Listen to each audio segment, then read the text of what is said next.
I'm Roderick Lakin. I'm the Director of Arts for the Royal Overseas League based in London. I'm here in Australia on a concert tour with Royal Overseas League prize winners. The Royal Overseas League was very happy to be involved with the inaugural Australian Cello Awards. This is something which the creator of the awards, Roland Gridiger, had flagged up to me, I think about 4 years ago, that this was coming up and would the Royal Overseas League like to become involved. And I said yes immediately, and we agreed that we would hold the UK, or rather the Northern Hemisphere auditions for the awards for the second round of those awards. The first round of the competition had taken place from digital submissions, and they were anonymous, and there were 5 candidates chosen for the second round. And what happened was that 4 of those 5 candidates had ticked the box to say that if they were selected, they would like to be auditioned in London. So it became obvious that it would be the 5th candidate was in Australia and wanted to be auditioned in Australia.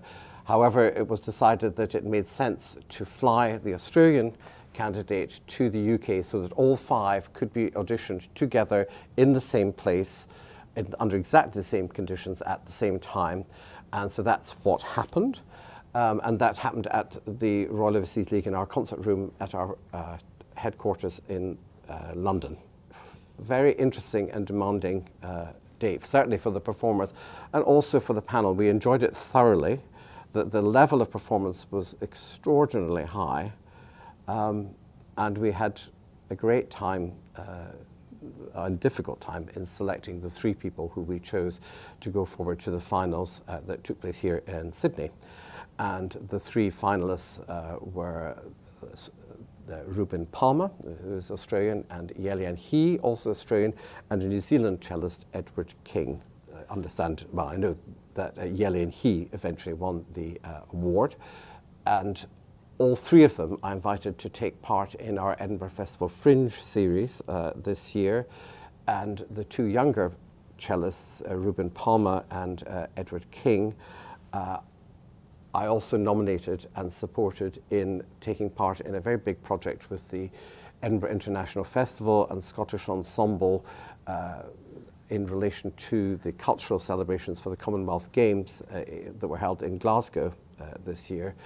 And they took part in a project in which the Scottish Ensemble, which is a 14-strong conductorless string orchestra, was paired with a 14-strong string orchestra of young players from all around the Commonwealth. And they got together for 5 days and put together a very, very demanding programme, which was performed at the Edinburgh International Festival, the morning concert at the Queen's Hall, and broadcast live on Radio 3, and was then followed with a tour of other Scottish cities and ended up at concert at Snape Maltings in Aldeburgh. So it was a very wonderful opportunity for those players to participate in such a prestigious project, but also one which really benefited their experience. And that's very much the kind of thing which the Royal Overseas League is interested in doing, in supporting young musicians and through our awards and scholarships.